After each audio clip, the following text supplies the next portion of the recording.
do dia de hoje. O projeto Arrecadação Solidária do Governo Federal já recebeu mais de 3,2 milhões, doados a mais de 3.817 pessoas físicas e jurídicas, o que beneficiará os mais afetados pela crise. Novamente, nós voltamos a incentivar quem puder doar, que acesse o site patriavoluntaria.org. Mais de 6,2 milhões de empregos foram preservados graças ao Programa Emergencial de Manutenção de Emprego e Renda, o empregômetro, né? Mais de 6,2 milhões de empregos foram preservados. O governo federal contratou 592 profissionais de saúde para atuarem nos hospitais universitários do país durante a pandemia. Pernambuco recebeu, é uma preocupação que nós temos atualmente, recebeu 109 desses profissionais. O governo federal também autorizou a liberação de mais 250 milhões para a cobertura da tarifa social. Até o momento já foram disponibilizados 650 milhões para essa tarifa. Mais de 50 milhões de brasileiros já foram beneficiados pelo auxílio emergencial. Desse total, cerca de 3,5 milhões de pessoas optaram por receber o auxílio de R$ 600 em 50 diferentes instituições bancárias. Ontem, o governo federal também habilitou 592 novos leitos de UTI para atendimento exclusivo a pacientes do Covid em 15 estados e no Distrito Federal. Já são 3.236 leitos de UTI abertos desde o início de abril. Também para Pernambuco foram encaminhados 225 leitos adultos e 5 leitos pediátricos. O placar da vida. Nós voltamos a dizer que nossos pêsames às famílias enlutadas, mas nós solicitamos também que sejam divulgados e sejam mostrados à população o placar dos recuperados e em recuperação. Que o placar da vida encontra-se no painel à frente dos senhores. Ontem, mais de 51,3 mil brasileiros, 41%, estão recuperados dos que pegaram o Covid, e mais de 65,3 mil, 52%, estão em processo de recuperação do Covid-19. Ontem também repatriamos mais 90 brasileiros, 7 de Portugal, 77 do Suriname, 6 do Paquistão. Esse total já chega a mais de 21 mil brasileiros. Os senhores lembram que quando nós começamos eram apenas 3 mil e poucos, né? Neste momento, eu passo a palavra então à nossa ministra Damares para as suas observações. Obrigada, ministro. Com certeza todos me viram com a máscara da Mulher-Aranha hoje. E aqui a gente continua com a nossa campanha, e eu gostaria muito de contar com a colaboração da imprensa também, de divulgação das nossas máscaras para crianças. A gente ainda tem encontrado a resistência de crianças para usar máscaras. Eu vim de Mulher Maravilha, vim hoje de Mulher-Aranha. Existe sim Mulher-Aranha, viu, crianças? E a gente está lançando na próxima semana, na Secretaria da Criança, ministro, uma campanha em que as crianças vão produzir as suas próprias máscaras, e as 50 máscaras mais interessantes serão premiadas pela Secretaria da Criança. O concurso vai ser lançado na próxima semana, e as 3 melhores terão todo um regramento, terá todo um acompanhamento, um comitê que vai avaliar, e as 3 melhores máscaras, na semana do Natal, essas crianças conhecerão Brasília, virão a Brasília e vão tomar um café da tarde com a primeira-dama. Vão conhecer o palácio, vão passar uma tarde com a primeira-dama. Então, semana que vem vai ser lançado. A criança participando da confecção da sua máscara, ela poder usar a sua própria máscara. Então, hoje eu vim de Mulher-Aranha. Hoje nós vamos estar apresentando, no eixo das políticas e das ações para os vulneráveis, as ações para a população de rua. O número de moradores de rua, segundo o IPEA de 2016, segundo os dados de 2016, nós passávamos de 101 mil moradores de rua no Brasil, mas esses números atualizados, eles são variáveis e hoje a gente tem um número bem maior. O censo tem sido feito pelas prefeituras e as próprias prefeituras estão todos os meses atualizando e apresentando para nós números, e os números são bem diferentes e com a pandemia, com certeza, esse número vai crescer muito. Muitas pessoas estão, com certeza, encontrando na rua o seu lar. E o que fazer? Quais são as ações do governo neste momento para abrigamento da população de rua? E aqui, ministro, a gente tem dito que a pandemia tem, inclusive, nos levado a rever algumas políticas públicas no Brasil. E neste momento, no comitê, nós estamos tendo a oportunidade de fato, começar a apresentar para o Brasil aquilo que já estava sendo escrito pelo governo Bolsonaro, uma grande e ampla política pública para a população de rua, que seria apresentada em fevereiro, em parceria com o Ministério da Cidadania, o Ministério dos Direitos Humanos, mas vindo a pandemia a gente interrompeu, mas agora a gente vai ter a oportunidade das ações emergenciais. Nós vamos ter agora a oportunidade de fazer algumas coisas, mas fazer uma grande revisão. No que consta, ministra, seria moradia primeiro, mas são ações que nós vamos anunciar para o futuro. Neste momento de emergência, o que vocês estão fazendo? Acolher o maior número possível de moradores de rua. Ministra, o número de moradores de rua já contaminados. A gente não tem ainda esses dados do total de moradores de rua contaminados. São muitos? Não. E por que não são muitos ainda? Ninguém pega na mão deles, ninguém abraça morador de rua. Está aí. Infelizmente. Mas no governo Bolsonaro a gente tem dito que ninguém ficará para trás. A população de rua é prioridade do governo Bolsonaro. E neste momento agora, nós vamos acolher, no momento de emergência, mas vamos estar paralelamente apresentando qual é a política pública do governo Bolsonaro para a população de rua, a política eterna do governo Bolsonaro para a população de rua. Vamos aproveitar este momento para mostrar quais são as propostas do governo Bolsonaro daqui para frente para a população de rua. No Brasil Acolhedor, programa que nós lançamos aqui com os senhores alguns dias atrás, que é esse programa que vai junto com a sociedade civil, governo federal com a sociedade civil. Nós já estamos num grande movimento, numa grande mobilização nacional hoje com a sociedade civil, já acolhendo moradores de rua. O doutor Sérgio Queiroz vai estar trazendo números para vocês agora, e aqui a gente já gostaria de agradecer a toda a sociedade civil que já está envolvida no processo, a todos que já estão anonimamente trabalhando, fazendo o acolhimento de moradores de rua. O número é muito grande e quero aproveitar para fazer o chamamento de mais instituições da sociedade civil que venham junto com Pátria Voluntária, Ministério da Cidadania, Ministério da Mulher, da Família e Direitos Humanos, no programa Brasil Acolhedor, nos ajudar a acolher moradores de rua. O frio está chegando, nós temos pressa de acolher o maior número possível de moradores de rua, maior número possível, no eixo social e no eixo saúde.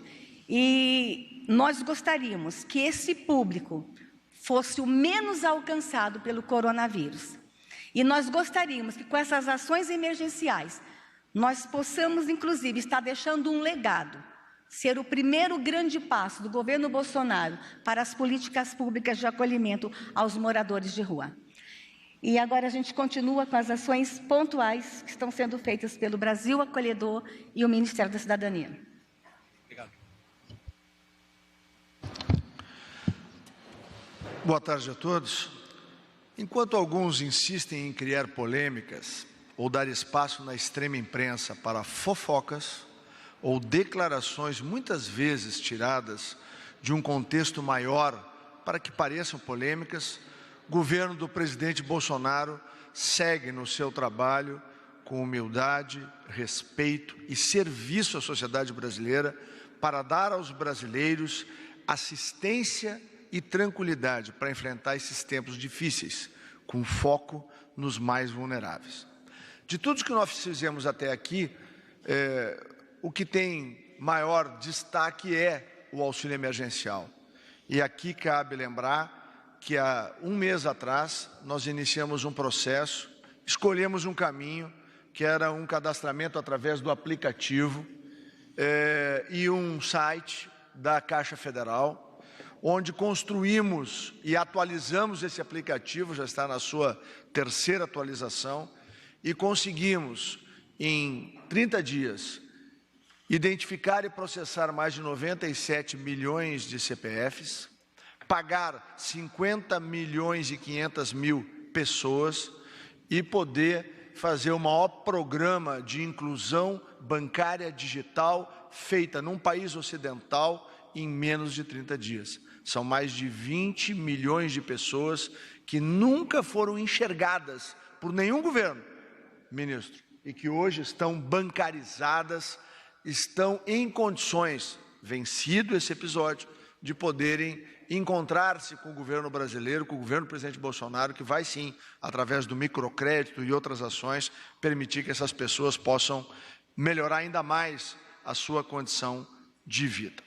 É importante dizer, e depois nós vamos detalhar, um número que recebemos hoje. Muitos duvidavam do uso de um aplicativo no Brasil. Pois bem, 37% das pessoas que receberam auxílio emergencial estão no Nordeste e vieram através do aplicativo. 34,89% na região Sudeste, 11% na região Norte, 9,97% no Sul e 6,79% no Centro-Oeste. O que demonstra que o caminho usado pelo Brasil é muito diferente, por exemplo, do grande irmão do Norte, que mandou cheque para a casa das pessoas, que em média levam mais de uma semana para ser compensados. Aqui nós temos crédito automático, direto, imediato, na conta das pessoas.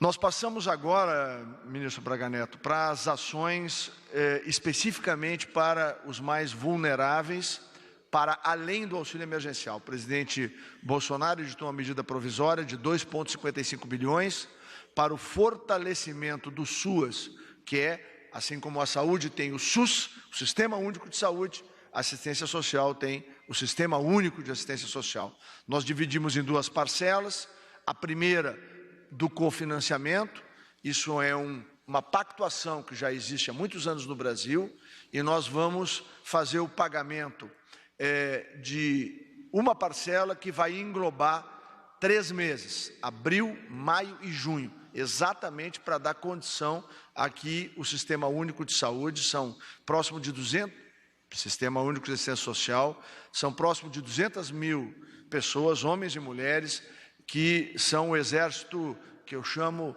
do bem, aqueles que estão em cada canto do Brasil, não apenas levando a prevenção, levando o alimento, ministra Damares, mas levando o carinho, o conforto e o estímulo para que as pessoas possam enfrentar esse momento. Além disso, nós temos um projeto especial que foi anunciado aqui na semana passada, ministra Damares, que era para compra de equipamentos de proteção individual, compra de alimentação para as instituições, quer de idosos, quer de orfanatos, e também o acolhimento de moradores de rua, que é exatamente o que nós estamos trazendo ali. É um volume de 1,30 bilhão para a aquisição. Nós já temos hoje, e pode virar a transparência, 1.686 municípios dos 5.500 municípios brasileiros que já 1.686 municípios dos 5.500 municípios que estão habilitados a receber esses recursos. São recursos da ordem de 159 milhões que estão sendo transferidos a partir de hoje para esses municípios, e eles também serão no sistema de 2 parcelas. Recebe um primeiro volume que permite o atendimento dos primeiros 3 meses e depois uma segunda parcela que será no mês que vem para atender os próximos 3 meses, tanto no conceito da aquisição de equipamentos de proteção, alimentação e abrigamento. Especificamente para as populações de rua, nós temos ações de prevenção e suporte aos serviços de acolhimento, atenção primária à saúde através do SUS, os serviços especializados de cuidados hospitalar e depois da alta hospitalar, quando houver eventualmente a contaminação, a transição de cuidados, que é um trabalho integrado entre o Ministério da Saúde, o Ministério da Cidadania e também da Família, Mulher e Direitos Humanos.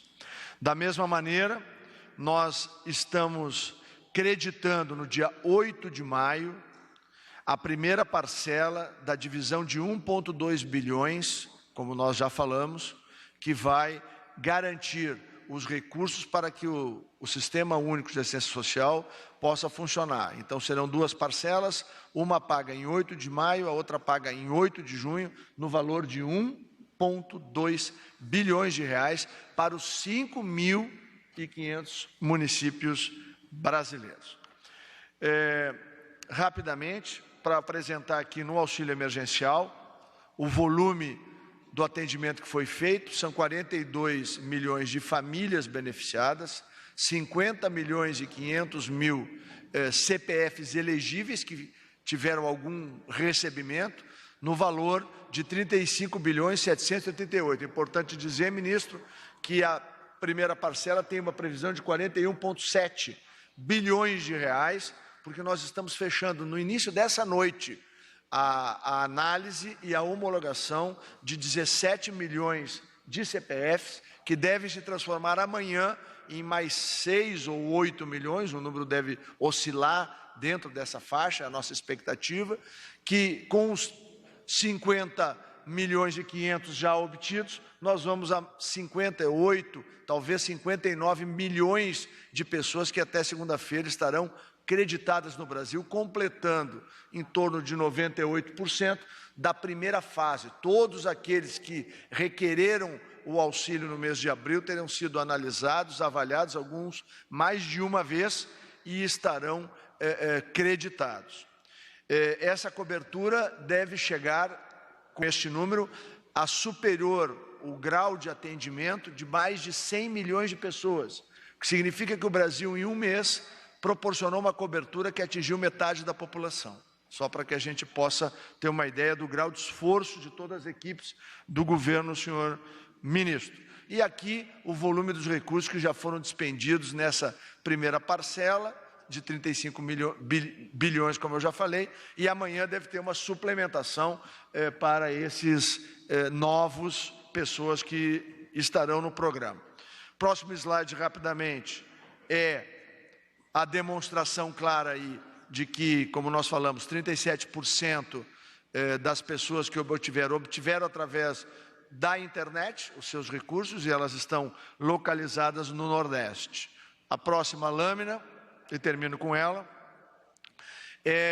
isso por recomendação da CGU, do ministro Wagner Rosário, nós desenvolvemos, juntamente com a Dataprev, um processo de transparência ativa. As pessoas entram no site da Dataprev, coloca lá o seu nome, seu CPF, sua data de nascimento, o nome da sua mãe, e ela vai ter todas as informações, quando é que foi processado, quando que foi transferida a informação, quando é que ela foi homologada, qual é o ponto do seu cadastramento ou da sua habilitação que a habilitou ou que a inabilitou para receber o recurso.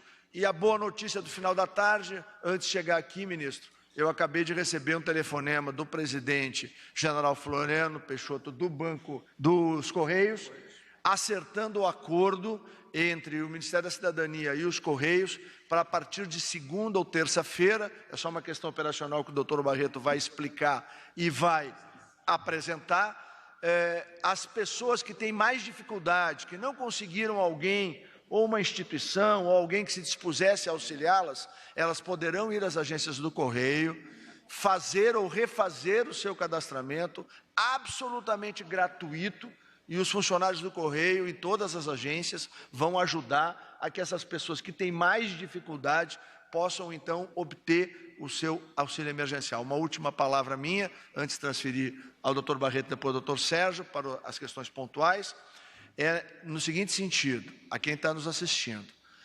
Nós estaremos concluindo a avaliação e pagamento da primeira parcela até o início da próxima semana. Quem eventualmente teve qualquer problema e não recebeu, fique tranquilo. Determinação do presidente Bolsonaro e da lei, a do presidente Bolsonaro é que nenhum brasileiro ficar para trás. E a da lei é de que as 3 parcelas estão garantidas para todos. Eu uso sempre um exemplo. Tanto o aplicativo, o site, as agências do Correio ficarão disponíveis até o dia 2 de julho, como determina a lei. Se uma pessoa se cadastrar no dia 2 de julho e ela for considerada elegível, ela vai receber as 3 parcelas às quais ela tem direito, da mesma forma como todos os demais brasileiros e brasileiras receberam. Doutor Barreto, por favor, depois doutor Sérgio. Boa tarde a todos, obrigado ministros aqui presentes, agradeço os secretários conosco à mesa e a sociedade brasileira. Eu só vou fazer uma colocação específica em relação ao acordo que a gente está fechando eles com os Correios. Na verdade, quando nós montamos o processo do auxílio emergencial, e aí com toda a humildade e respeito, nós vamos atentando a cada problema que aparece. É impossível na velocidade que a gente montou, a gente sanar eles no primeiro dia, mas o nosso compromisso é de que a cada problema que apareça, nossas equipes técnicas não descansem a ponto de sanar com a maior agilidade possível. É como se nós fôssemos a maior startup do mundo. Então a gente age com a agilidade de uma startup num orçamento da ordem de mais de 120 bilhões de reais sendo distribuídos num universo menor do que 90 dias. O que significa a parceria dos Correios? Quando a gente identifica que, primeiro, foi correta a decisão de utilizar o site e o celular, os smartphones. O exemplo dessa estatística evidenciada, por exemplo, na região Nordeste, onde se em algum momento se colocou em dúvida se a gente atingiria a penetração e entregaria o recurso a essas pessoas pela ausência dos smartphones e da rede de internet que a suportasse, esse paradigma acaba de ser quebrado quando a gente evidencia que o maior volume de beneficiados está nessa região e eles conseguiram utilizar através dos smartphones, através da internet. No entanto, nós não descansamos sabendo que existem pessoas que podem não receber, que eles podem ser de fato ultra vulneráveis e que a gente tem que encontrar uma solução. A solução conveniada com os Correios permite com que pessoas que não consigam, não tenham alguém que empreste, ajude ele a cadastrar, alguém que coloque ele em condição de cadastrar lá na internet, ele consiga acessar uma nova rede complementar à rede da Caixa, que já está com uma grande missão. A gente estende numa rede complementar com os Correios e permite que lá essa pessoa que tenha este problema, essa vulnerabilidade, possa se cadastrar e acessar, sim, com o mesmo direito de todos os demais brasileiros que acessaram via meios digitais, o auxílio emergencial. É nesse sentido que a gente estende a mão, mais uma vez, procurando encontrar qualquer outra fragilidade e consertar o mais rápido possível para que os recursos cheguem ao cidadão brasileiro. Obrigado. Obrigado, ministro.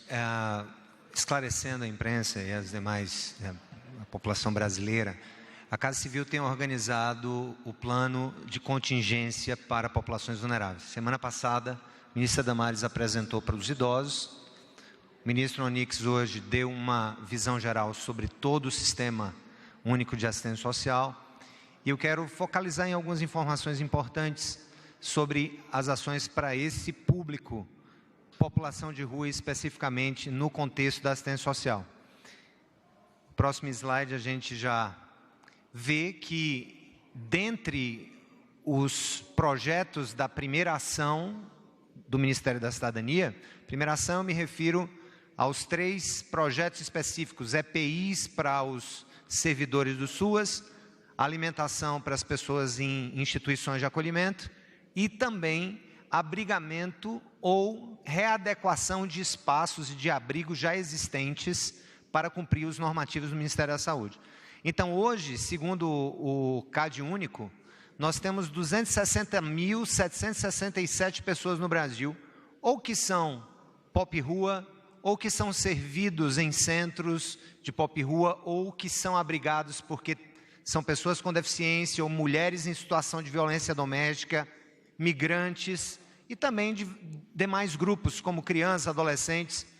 Então, o recorte específico para Pop Rua, esses 78 mil que está aí, esse número, ele é a metade do que hoje estaria no cadastro, que está no cadastro sobre pessoas que estão em situação de rua. E nós estamos nos propondo a um primeiro desafio, abrigar a metade deles. Isso é um desafio hercúleo, que certamente vai ser muito difícil para os municípios cumprirem. Mas essa é a nossa meta. Essa é o terceiro produto daquele primeiro eixo de ações do Ministério da Cidadania de 1,03 bilhão de reais. No próximo slide, a gente vê que os marcos normativos para tudo isso, até para quem desejar pesquisar mais detalhadamente o que estamos fazendo nesse primeiro eixo de investimento, que é o eixo para projetos especiais, nós temos o crédito geral da medida provisória 953 e a portaria 369 detalha exatamente quais são as condições para os municípios pedirem EPIs para o pessoal do SUAS, alimentação para as instituições de abrigamento e também o próprio abrigamento, com novas vagas ou readequações.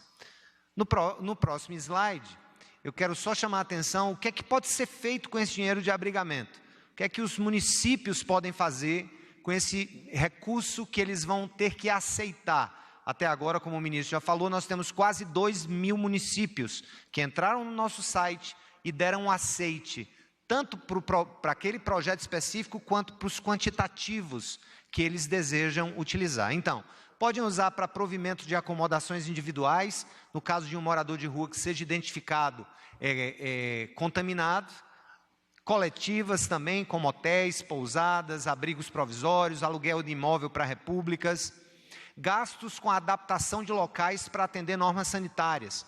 Digamos que existam 20 pessoas em um abrigo, onde hoje, segundo as normas de afastamento, só possam ter 10. A prefeitura, então, vai ter recurso para ampliar espaços e adequar as normas sanitárias. Fornecimento de alimentação para essas pessoas abrigadas e outros itens básicos, como de higiene e limpeza, isso é muito importante. Também para a locomoção das equipes e usuários do SUAS e itens necessários à comunicação remota entre usuários e equipes, entre outros. Um segundo ponto que o ministro falou, eu quero deixar isso aqui claro para que a gente saiba discernir, diferenciar os dois dinheiros, os dois recursos. Os projetos especiais na monta de 1,03 são para esses 3 itens, EPIs, alimentação e acolhimento. O município tem que aceitar e se comprometer a usar naquele específico ponto. Essa portaria de incremento que o senhor ministro assinou hoje, acabou de ser assinada, deve estar no Diário Oficial de amanhã, ela vai aqui trazer para o nível máximo histórico do que no passado foi o orçamento do SUAS. Então, de maneira extraordinária, estamos passando 3 meses, 2 parcelas, cada uma delas equivalente a 3 meses. A primeira abril, maio, junho, a outra julho, agosto e setembro. Então, esse recurso, assim que a portaria for publicada amanhã, como ele é transferido fundo a fundo, do Fundo Nacional para os fundos municipais e estaduais, vai ser algo muito rápido de acontecer e já começamos amanhã, se tudo der certo. Então, esse recurso é para assistência social de maneira geral. E eu queria deixar um alerta a todos, que os municípios precisam se comprometer, segundo a portaria que foi assinada hoje, a reabrir os seus CRAS, a reabrir os seus CREAS. Muita coisa tem sido cobrada da União que não é competência da União. Não é a União que opera o Sistema Único de Assistência Social na ponta.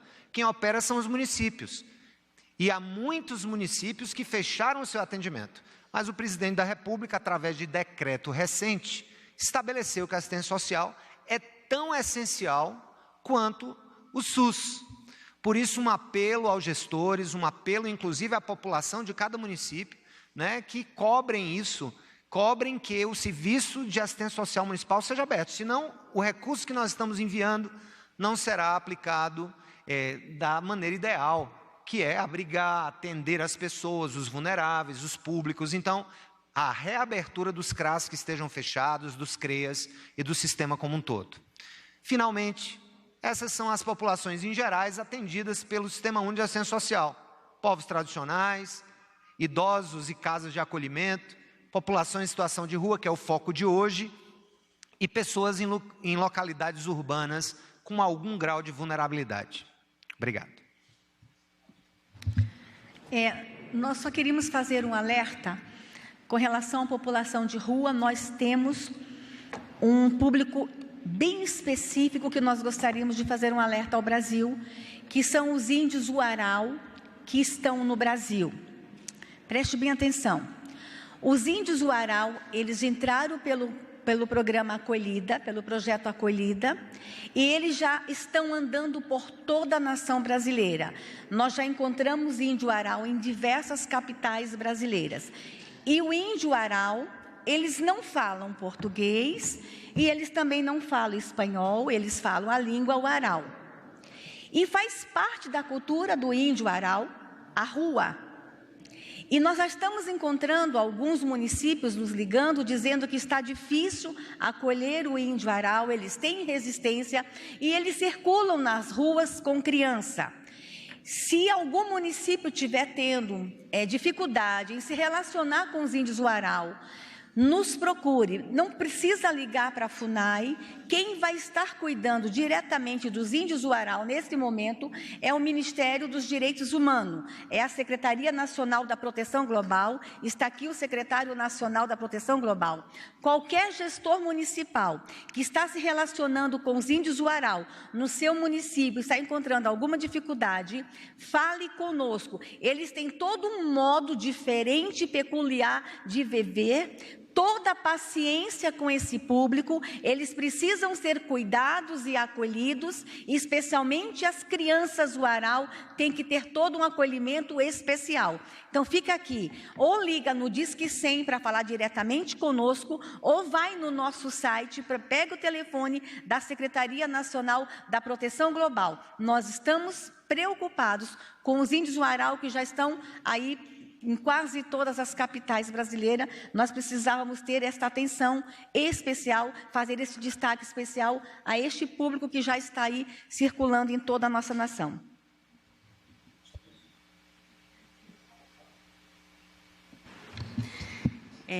Boa tarde a todos. Só complementando aqui o que todos já colocaram, é importante a gente ressaltar que todos esses planos que a gente tem anunciado, ele representa um esforço de uma grande rede, né, tanto do governo como da sociedade civil em prol da população mais vulnerável ao Covid, neste momento da pandemia. Então, especialmente, a gente quer agradecer com relação à população em situação de rua, a Transforma Brasil. Quando a ministra falou aqui do projeto Brasil Acolhedor, é um projeto amplo. Quem conhece o Transforma Recife sabe da efetividade da organização enquanto apoio, né, à sociedade civil. Então, ele vai estar em todo o país e vai estar apoiando no acolhimento dessa população em situação de rua. A Assembleia de Deus, que firmou com a gente também, com o Pátria Voluntária, presidido pela primeira-dama, uma parceria também estará nos apoiando. A MTB, as Casas Bahias, que a primeira-dama, inclusive, ressaltou aqui a doação de camas, já conseguimos também colchões. A Visão Mundial, a Virada Feminina, que também estará conosco, já está atuando nessa ação, é a Fundação Banco do Brasil. E tem um outro olhar que é importante trazer. A gente tem uma grande oportunidade de acolher de forma estruturante essa população em situação de rua. A pandemia está trazendo essa oportunidade, isso a gente faz um apelo às prefeituras e os agentes da sociedade civil que sempre acolhem, né? Que a gente sempre vê a sociedade civil se mobilizando, seja para dar uma sopa, o vestimento. A gente tem uma oportunidade porque está criada uma empatia com esse público. Então, eles querem o apoio. Muitos deles têm resistência a sair da rua, então a gente vai agregar projetos estruturantes e quem sabe a gente muda, a gente está com esse grande desafio e mudar esse cenário, esse número que tem crescido, infelizmente. Então a gente vai atuar também com organizações sociais, com os nossos centros de atenção psicossocial na saúde, os CAPs, né, porque a maioria são usuários de álcool e drogas. O Ministério da Saúde não está aqui, mas vai ter uma atuação. Então, a gente também está pensando na oportunidade que o Covid está nos dando. Então, instituições locais, aproveitem para uma abordagem mais definitiva. A gente vai tentar implantar o projeto Moradia Primeiro, para que quem sabe após o Covid, já que a gente está tendo essa oportunidade, que eles estão clamando por socorro, a gente consiga mudar esse cenário que hoje a gente tem aí com esse número enorme de pessoas em situação de rua. Tá? E o governo estará trabalhando para isso. Obrigada. Vamos abrir para as perguntas. Primeira pergunta, Luana Karen, TV Brasil.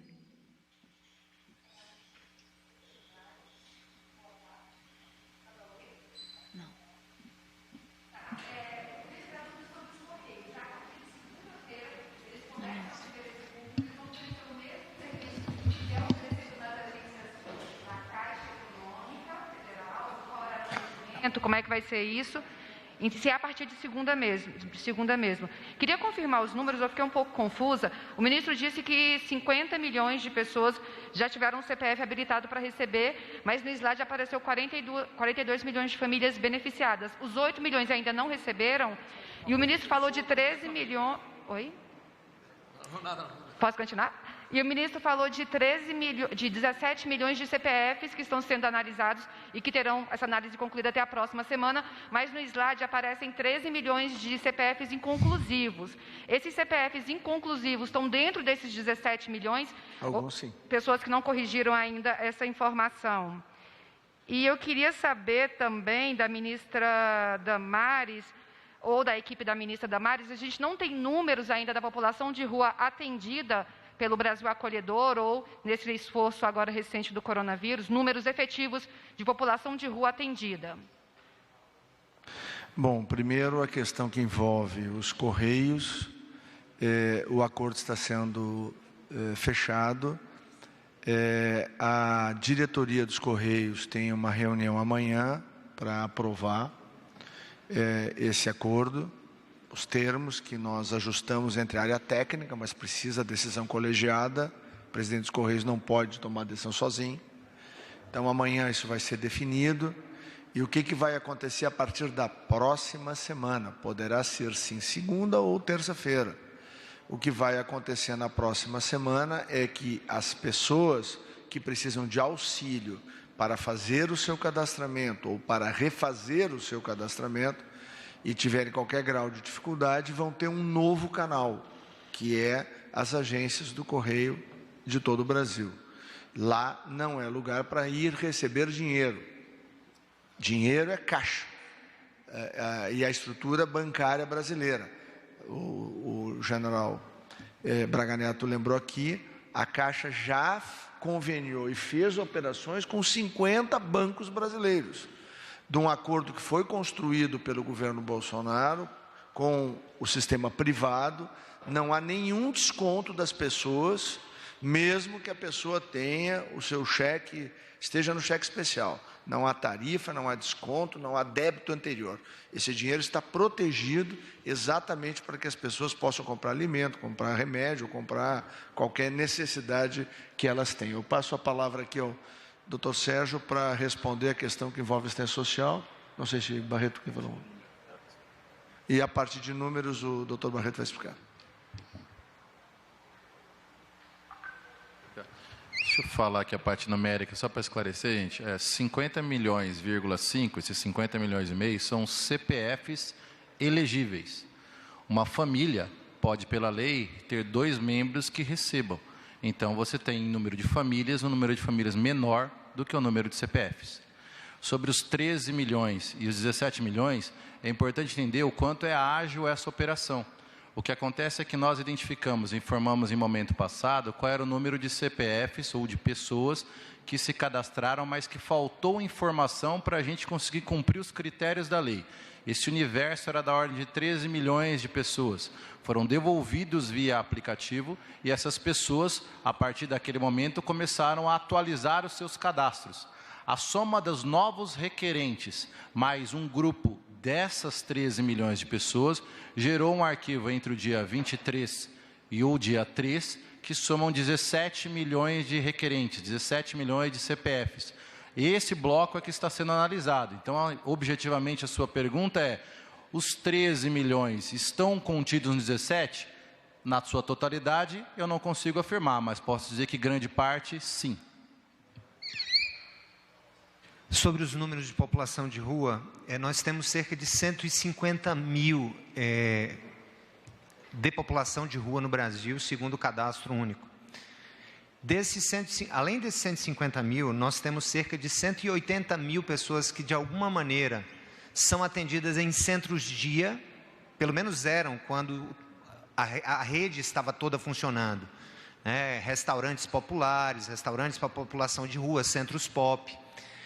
A nossa intenção, eu quero só fazer uma distinção, o Brasil Acolhedor é um programa de voluntariado, tá, que tem sido liderado pela primeira-dama, no Pátria Voluntária, junto à Casa Civil, com a participação, apoio do Ministério da Cidadania, Ministério de Direitos Humanos, Mulher, Família e Direitos Humanos. Então, esse Brasil Acolhedor tem a ver com o que nós vamos fazer agora, através dessa parceria com a iniciativa privada. Isso está se construindo. Já foi dado um número sobre doações, pelo menos agora pela ministra, eu vou passar para ela de volta para falar das doações, mas o que nós esperamos é exatamente isso, é que agora os municípios, com esses recursos que nós estamos passando de maneira emergencial, a gente possa acolher pelo menos 80 mil novas pessoas que estão em situação de rua.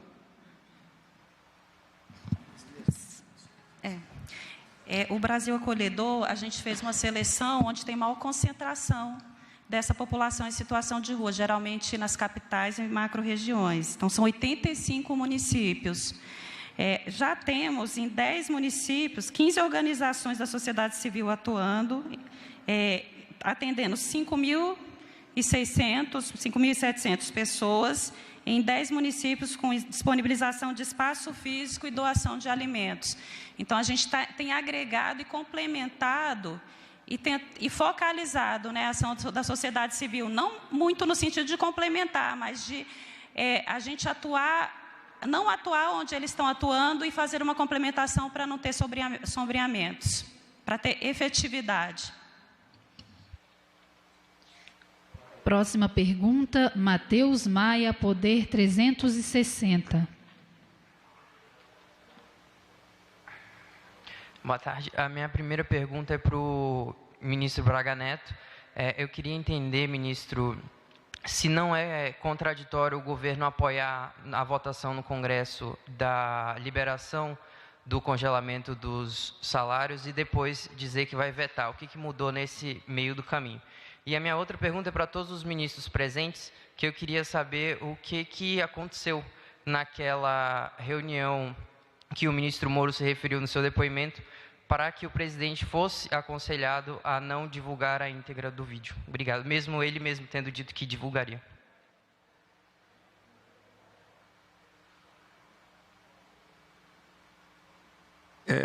Primeiro é o seguinte, com relação à parte do Congresso,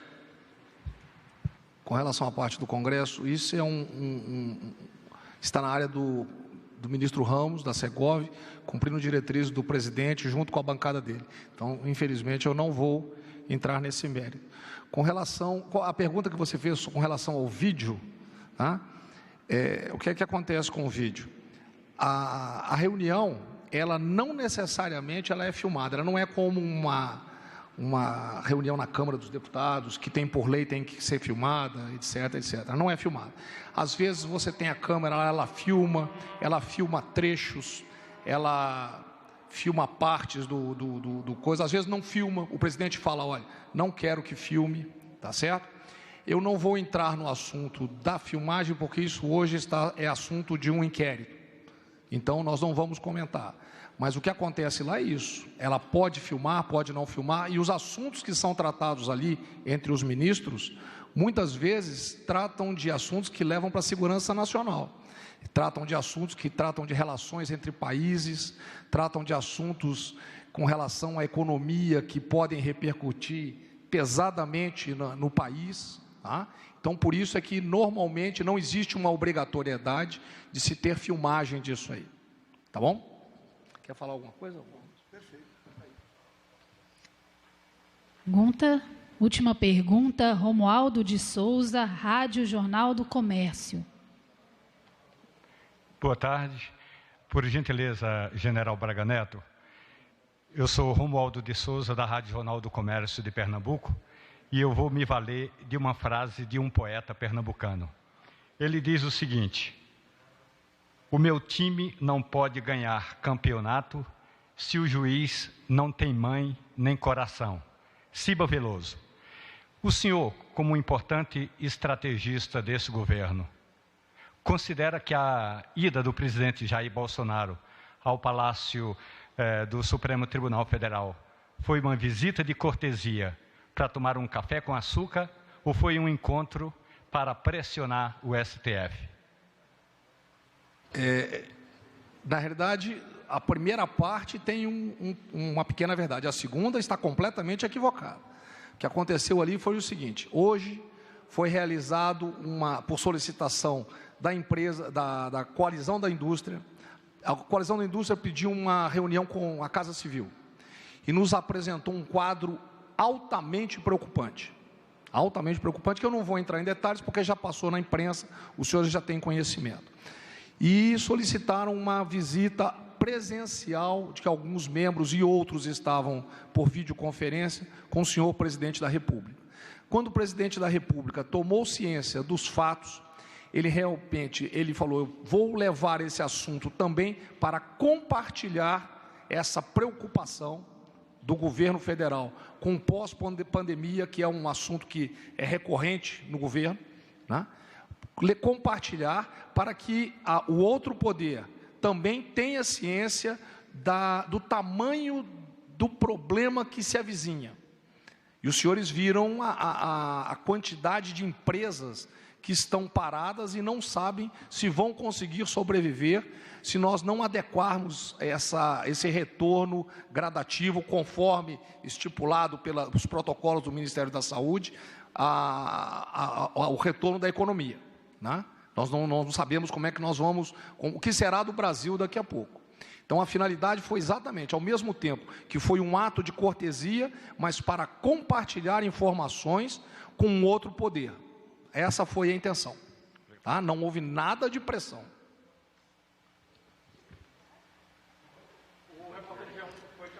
Está encerrada a coletiva. Obrigada a todos. Boa noite.